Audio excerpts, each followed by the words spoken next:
High, welcome back to my channel.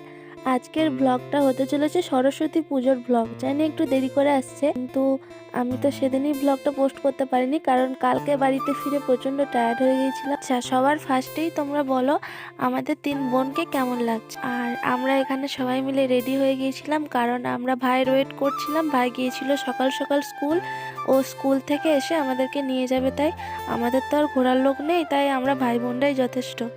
তো তারপরে দেখো আমার ভাই গাড়ি নিয়ে চলে এসেছে। গাড়িতে চাপার পর তারপর আর কি, আমরা গাড়িতে থাকবো আর ভোজপুরি গান চলবে না, তার সঙ্গে আমরা একটু তালে তাল মেলাবো না, এমন হতেই পারে না।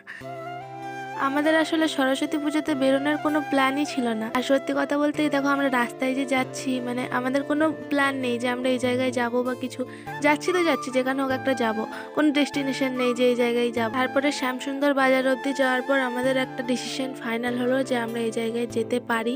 আর তারপর আমরা দেখো শ্যামসুন্দর বাজারে এখন পৌঁছে গেছি। শ্যামসুন্দর বাজারে দেখো শুধু কত ভিড় বাজারটায়, সব কাপল, এদেরকে দেখেও কষ্ট লাগে। আমি জানো তো এখানকার মেয়ে, কিন্তু আমি জামালপুরের সাইডে খুব কমবার গেছি, মানে কমবার বলতে জাস্ট একবারই গেছি, আর কোনো দিন যাইনি। আমার ভাই তারপরে আজকে ওই সরস্বতী পুজোর দিন ফার্স্ট টাইম আমার ভাই আমাকে জামালপুরের ওইদিকে নিয়ে গিয়েছিল। তো ওদিকের জায়গাটা এত সুন্দর, মানে জামালপুর যাওয়ার যে রাস্তাটা শ্যামসুন্দর থেকে, মানে খুব সুন্দর। তারপর আমরা পৌঁছে গেলাম জামালপুর ব্রিজে, কিন্তু সেখানে গিয়ে দেখি প্রচণ্ড ভিড়। আর আমার এসব না ভিড়ভাড়টা অতটা পছন্দ হয় না, একটু বেশ ফাঁকা জায়গা হবে, যেমন ওই আগে আসার পথে গাছগুলো ছিল, ওই জায়গাটা বেশ আমার ভালো লেগেছে। আমরা দাঁড়িয়েছিলাম অনেকক্ষণ, তো আমি বললাম যে না, আমরা এখানে দাঁড়াবো না, একটা ফাঁকা জায়গায় চল। তারপর আমার ভাই বললো যে রাজবাড়ি নিয়ে যাবে। আমি এটাও জানতাম না যে জামালপুরে আবার রাজবাড়িও আছে, মানে আমার ভাইয়ের এইদিকে যাতায়াত করে তাই জানে। তো আমাদেরকে নিয়ে গিয়েছিলো, কিন্তু আমাদের দুর্ভাগ্যবশত রাজবাড়িটাও বন্ধ ছিল, তালা দেওয়া ছিল। আমরা বাইরে থেকে দেখলাম। তারপর আমাদের ঠিক হলো যে আমাদের খিদে পেয়েছে, একটা রেস্টুরেন্টে যাওয়া উচিত।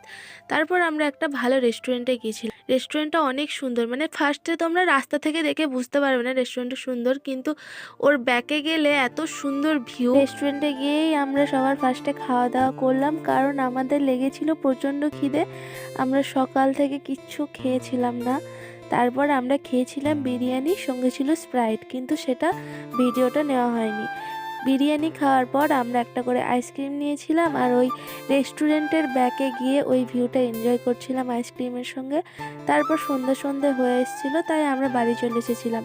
কিন্তু বাড়ি আসার পথে আমাদের গাড়িতে তেল শেষ হয়ে গিয়েছিল, তো অনেক কষ্ট করে মানে আমরা তেল ভরেছি। সেই মোমেন্টে আর ভিডিও করার কোনো কথা ছিল না, তাই ভিডিও করিনি। বাই, দেখা হচ্ছে নেক্সট ব্লগে।